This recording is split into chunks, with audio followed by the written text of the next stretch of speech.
Hello दोस्तों, आशा करता हूँ आप सभी अच्छे होंगे। मैं लोकेश दहिया आप सभी का स्वागत करता हूँ दहिया सॉल्यूशन यूट्यूब चैनल पर। एसएससी जीडी 2024 और यूपी पुलिस के लिए जीके जीएस और करंट अफेयर का प्रैक्टिस सेट नंबर 44 रहेगा, यानी टेस्ट नंबर 44 रहेगा। 43 सेट हम पहले कर चुके हैं। आप देखना चाहते हैं तो जाकर प्ले लिस्ट में देख सकते हैं।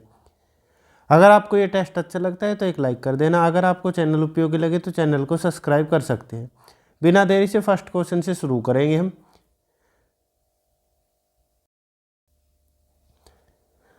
फर्स्ट क्वेश्चन दे रखा है, भारत की सबसे बड़ी प्रायद्वीपीय नदी कौन सी है। भारत की सबसे बड़ी प्रायद्वीपीय नदी पूछ रखी, तो आंसर रहेगा गोदावरी नदी है। अगला क्वेश्चन दे रखा है, कौन सा दिल्ली सुल्तान दूसरा सिकंदर बनना चाहता था। तो कौन सुल्तान था जो दूसरा सिकंदर बनना चाहता था, तो आंसर रहेगा अलाउद्दीन खिलजी। अगला क्वेश्चन दे रखा है, निम्नलिखित में से किसे कोशिका की आत्मघाती थैली कहा जाता है। तो किसे कहा जाता है, तो आंसर रहेगा लाइसोसोम को कोशिका की आत्मघाती थैली कहा जाता है। अगला क्वेश्चन दे रखे हैं, मोहम्मद बिन तुगलक ने दिल्ली से राजधानी कहाँ स्थानांतरित की, यानी दिल्ली से दूसरी राजधानी कहाँ बनाई थी, यानी दिल्ली से जो ट्रांसफ़र करके ले गया था, तो आंसर रहेगा दौलताबाद में बनाई थी। अगला क्वेश्चन दे रखे हैं, भाजा में कितनी रॉक कट गुफाएँ हैं। तो कितनी है, आंसर रहेगा 22। और भाजा गुफाएँ कहाँ पे हैं ये, तो ये महाराष्ट्र राज्य में है। कहाँ पे है, तो महाराष्ट्र राज्य में है ये भाजा गुफाएं। आगे बढ़ते हैं अगले क्वेश्चन पर। अगला क्वेश्चन दे रखा है ऑप्शन वाले, हाल ही में कौन शतरंज खिलाड़ी भारत के 78वें ग्रैंड मास्टर बने हैं। 78वें पूछ रखे हैं, ऑप्शन दे रखे हैं, आपको 78वां बताना है। मैं बता देता हूं, तो प्रथम कौन थे, अगर प्रथम पूछा जाए आपसे, प्रथम ग्रैंड मास्टर कौन थे, और प्रथम महिला पूछी जा सकती है, प्रथम महिला ग्रैंड मास्टर कौन बनी है। तो पूछा जाए प्रथम कौन थे, तो विश्वनाथन आनंद थे। विश्वनाथन आनंद कहाँ से थे ये, तो ये तमिलनाडु राज्य से है। अगर पहली महिला पूछी जाए तो महिला कौन होगी, तो एस विजय लक्ष्मी होगी महिला। 78वां पूछ रखा है, तो कौन सा सही रहेगा, तो ऑप्शन ए सही रहेगा, कौस्तुभ चटर्जी। कितनी साल के बने हैं ये, तो ये 19 वर्षीय थे जब बने थे 78वें, 19 वर्षीय। और इनका संबंध किससे है, तो कोलकाता से ये इनका संबंध है, कोलकाता से इनका संबंध है। वर्तमान में कौन से बन चुके हैं, तो 84वें बने हैं, 84वें ग्रैंड मास्टर बने हैं। कौन बने हैं, तो वैशाली रमेश बाबू बने हैं, वैशाली रमेश बाबू। आशा करता हूँ आपको समझ आया होगा। आगे बढ़ते हैं अगले क्वेश्चन पर। अगला क्वेश्चन दे रखा है, हाल ही में कुलदीप सिंह पठानिया को किस राज्य की विधानसभा के लिए नया अध्यक्ष बनाया गया है, यानी विधानसभा अध्यक्ष बनाया गया है किस राज्य का, कुलदीप सिंह पठानिया को। तो गुजरात का, मिजोरम का, हिमाचल प्रदेश यानी या राजस्थान का। तो किस राज्य का बनाया गया है, तो ऑप्शन सी सही रहेगा, हिमाचल प्रदेश का बनाया गया है विधानसभा अध्यक्ष। किसे, कुलदीप सिंह पठानिया को बनाया गया है। अगर सीएम पूछा जाए तो सीएम कौन होंगे, हिमाचल के सीएम कौन है, तो सुखविंदर सिंह सुक्खू। कौन है, सुखविंदर सिंह सुक्खू है।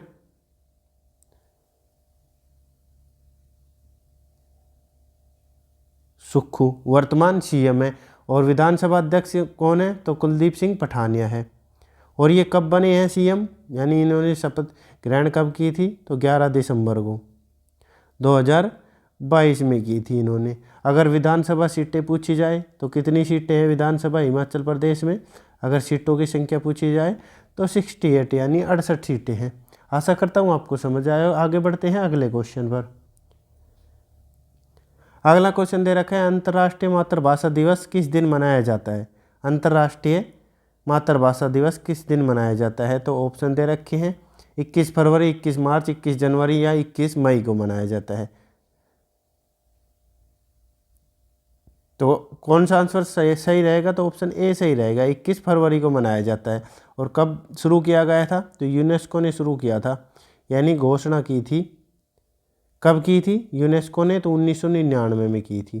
तो पहला कब बनाया गया था, तो सन 2000 में मनाना शुरू किया था पूरे विश्व में। पूरे विश्व में मनाना शुरू किया था। और ये कब मनाया? तो 2023 में मनाया गया। 2024 का तो होगा नहीं, तो 2023 में मनाया गया। कौन सा संस्करण था? तो ये 24वां संस्करण था। ये भी पूछा जा सकता है। यानी 2024 में मनाया जाएगा 21 फरवरी को। तो कौन सा संस्करण होगा वो? तो वो 25वां संस्करण होगा। ये भी याद रखना, 2024 में मनाया जाएगा वो, तो वो 25वां संस्करण होगा। आगे बढ़ते हैं अगले क्वेश्चन पर। अगला क्वेश्चन दे रखा है, मोहनजोदड़ो नगर नियोजन में निम्नलिखित में से किस प्रकार के पैटर्न का पालन किया गया था? यानी मोहनजोदड़ो में जो नियोजन शहर बसाया गया था, नगर बसाया गया है, उसमें किस प्रकार का पैटर्न था? तो ऑप्शन दे रखे हैं, बेलनाकार, वृत्तीय, आयताकार या जाल। तो कौन सा सही रहेगा? तो ऑप्शन डी सही रहेगा, जाल प्रकार का था। अगर पूछा जाए मोहनजोदड़ो शहर किस नदी के किनारे था?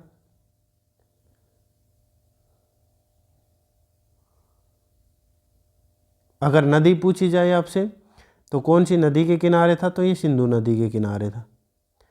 कौन सी? सिंधु नदी के किनारे था।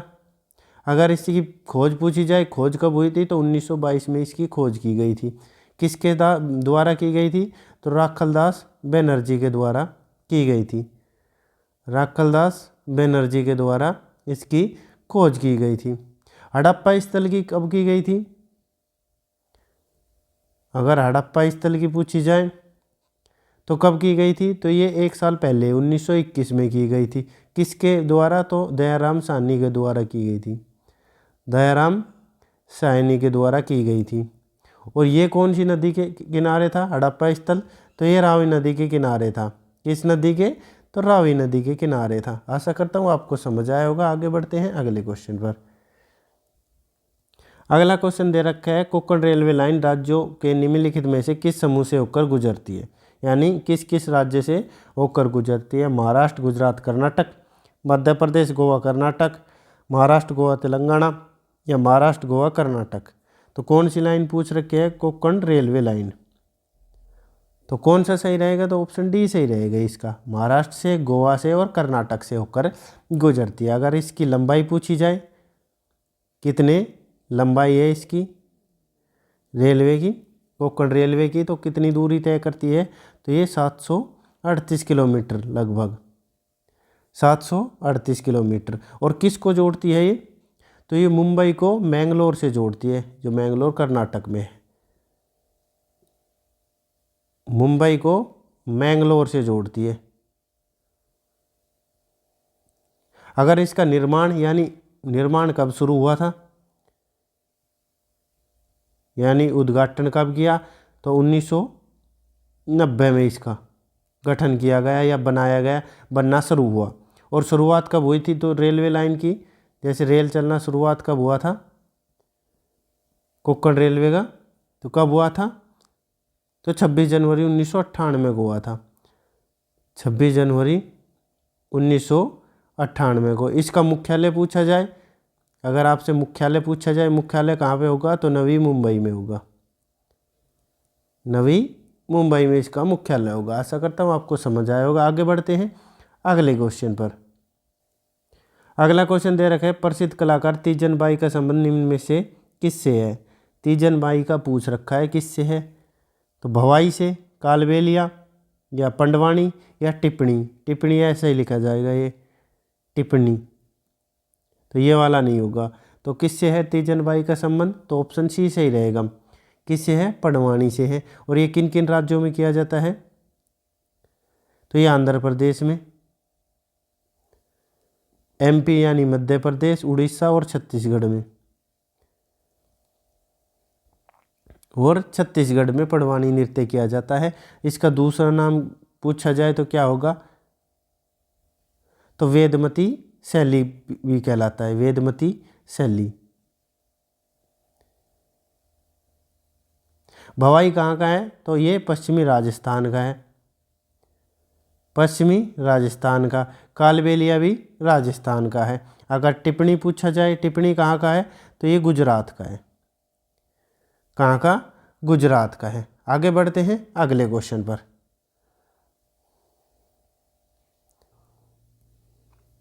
अगला क्वेश्चन दे रखा है, डैश की जीत के बाद, यानी डैश की जीत ने भारत में दिल्ली सल्तनत की आधारशिला रखी थी। किसने रखी थी? यानी उनके जीत के बाद ही दिल्ली सल्तनत की आधारशिला रखी गई थी। तो फारसियों ने, अरबों ने, तुर्कों ने या अफगानियों ने रखी थी। कब रखी गई थी? तो 1206 में मोहम्मद गोरी की हत्या कर दी गई थी, उसके बाद रखी गई थी। यानी 1206 में किसकी? तो मोहम्मद गोरी की हत्या कर दी गई थी। गोरी की हत्या कर दी गई थी, उसके बाद दिल्ली सल्तनत की आधारशिला रखी गई। तो किसने रखी? तो ऑप्शन सी सही रहेगा, तुर्कों के द्वारा। इन्हें क्या कहा जाता है? तो गुलाम वंश या मामलुक वंश कहा जाता है। क्या? तो गुलाम वंश या मामलुक या ममलूक भी कह सकते हैं, मामलुक वंश भी कहा जाता है। अगर पूछा जाए तो इनका राजवंश कब तक रहा था? तो 1206 से शुरू हुआ था और 1290 तक रहा था। अगर पूछा जाए शुरू में किसने की थी? तो दिल्ली सल्तनत की तो कुतुबुद्दीन ऐबक ने की थी। किसने? कुतुबुद्दीन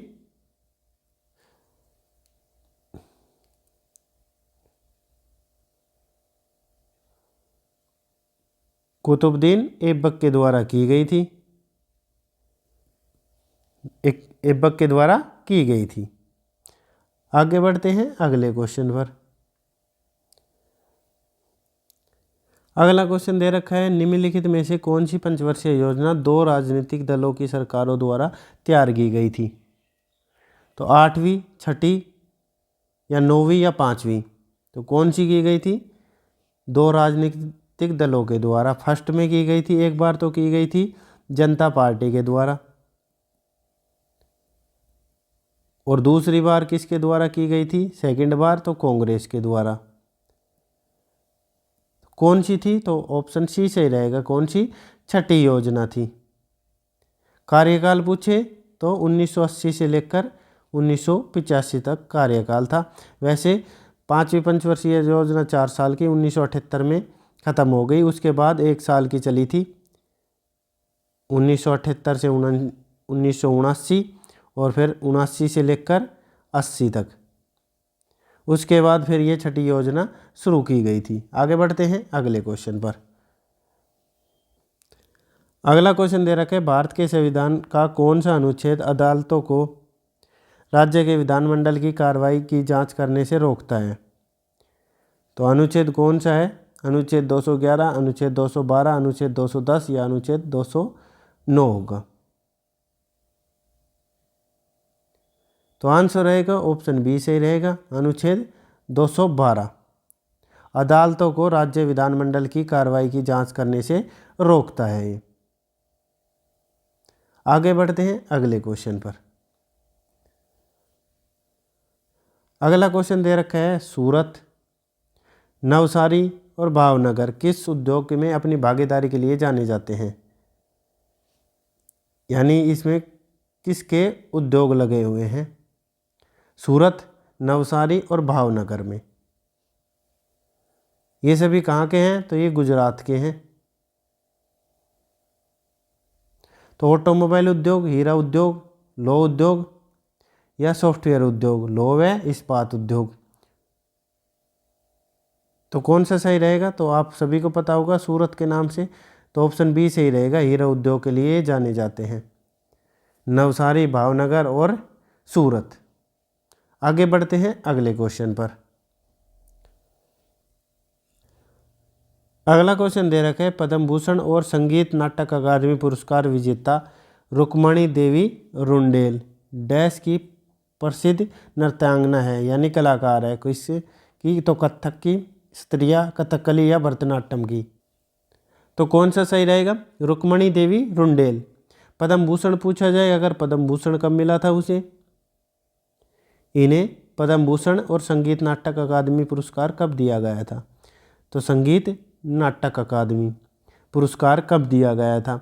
अगर पद्म भूषण पूछा जाए तो 1956 में दिया गया था।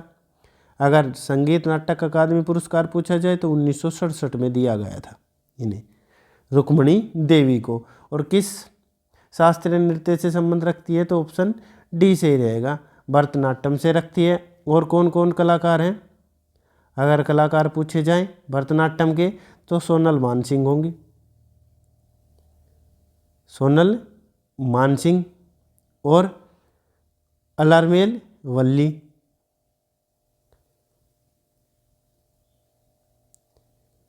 वैजंती माला, कौन? तो वैजंती माला।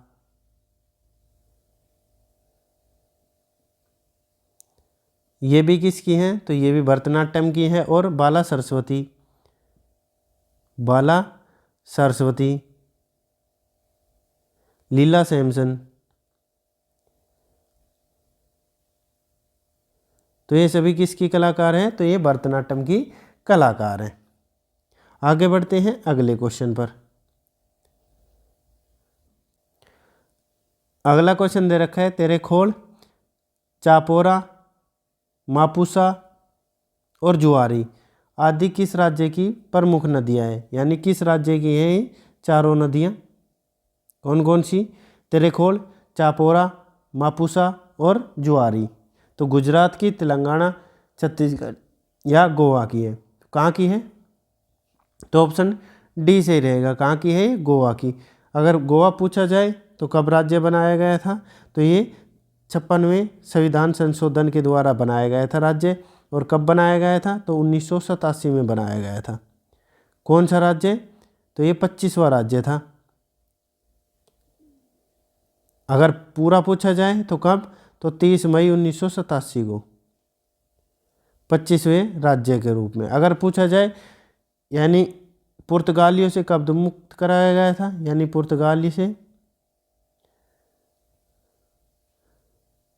पुर्तगाल से कब मुक्त कराया गया था? तो 19 दिसंबर को करवाया गया था, 19 दिसंबर 1961 को। तो 19 दिसंबर को क्या मनाया जाता है? तो गोवा मुक्ति दिवस मनाया जाता है। कौन सा?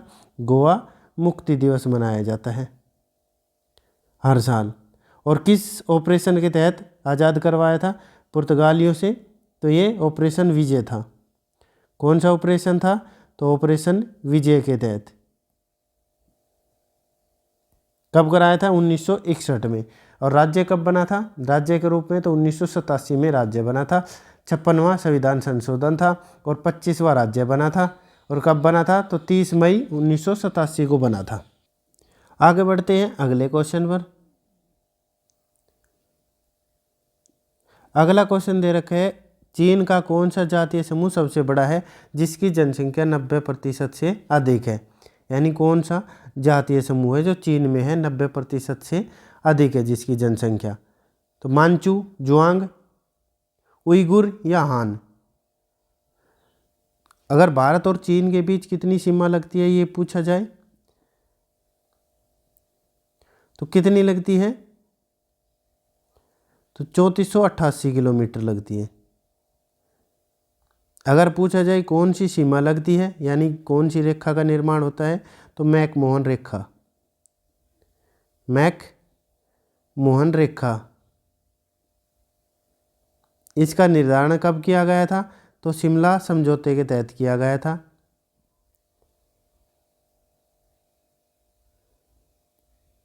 शिमला समझौते के तहत किया गया था। कब किया गया था? तो 3 जुलाई 1914 को किया गया था। 3 जुलाई 1914 को किया गया था। तो ये पूछा जाए 90% से अधिक कौन सी जातीय समूह है तो कौन सा सही रहेगा? तो ऑप्शन डी सही रहेगा। कौन सा? हाँ। अगर पूछा जाए कितनी है तो 91.51%, 91.51% है ये जातीय समूह। आगे बढ़ते हैं अगले क्वेश्चन पर।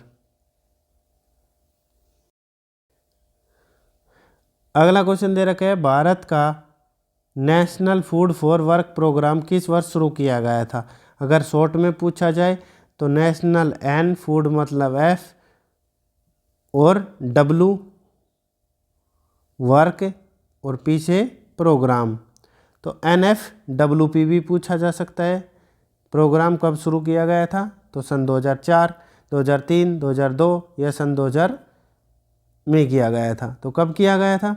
तो ऑप्शन ए सही रहेगा, सन 2004 में किया गया था। अगर डेट पूछी जाए तो 14 नवंबर सन 2004 में किया गया था। और 150 भारत के 150 पिछड़े जिलों में शुरू किया गया था ये। कितने? तो 150 पिछड़े जिलों में शुरू किया गया था ये भारत के सन 2004 में। आशा करता हूँ आपको समझ आया होगा। आगे बढ़ते हैं, लास्ट क्वेश्चन रहेगा हमारा। क्या दे रखा है? भारतीय हॉकी टीम ने 2023 तक ओलंपिक में कितने गोल्ड मेडल यानी स्वर्ण पदक जीते हैं? 2023 तक जब से शुरू हुए हैं तो कितने जीते हैं? 11, 10, 7 या 8?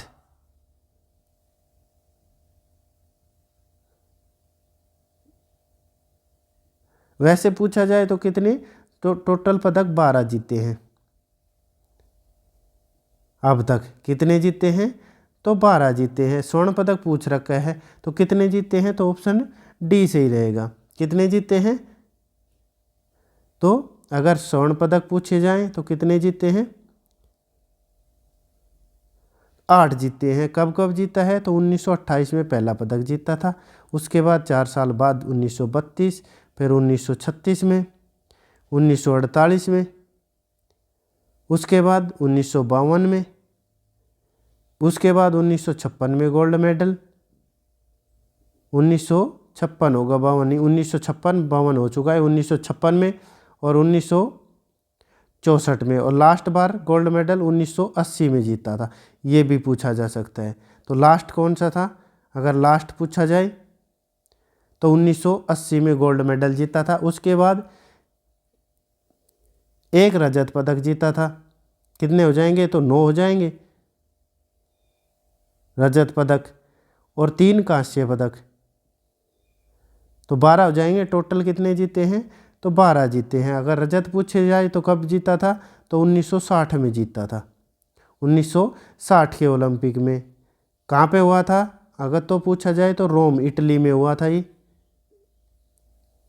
इम्पोर्टेंट रहेगा क्योंकि ये पूछा जा सकता है। एक ही रजत पदक जीता है अभी तक भारतीय हॉकी टीम ने। अगर कांस्य पूछे जाए तो कब जीता था?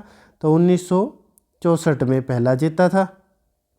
उसके बाद 1972 में जीता कांस्य पदक, और 2020 के टोक्यो ओलंपिक में लास्ट 2020 के टोक्यो ओलंपिक में जीता है, जो जापान में हुए हैं। कहाँ पे? जापान में कांस्य पदक जीता है लास्ट। तो कितने पदक जीते हैं? टोटल 12 पदक जीते हैं। आपको हमारा टेस्ट कैसा लगा? अगर टेस्ट अच्छा लगा हो तो एक लाइक करना। अगर आपको चैनल उपयोगी लगे तो चैनल को सब्सक्राइब करना। अगर आपको किसी प्रकार का नोटिफिकेशन नहीं आता तो बेल आइकन ऑन कर सकते हैं, वहाँ से नोटिफिकेशन शुरू हो जाएंगे। आपका दिन शुभ हो। धन्यवाद।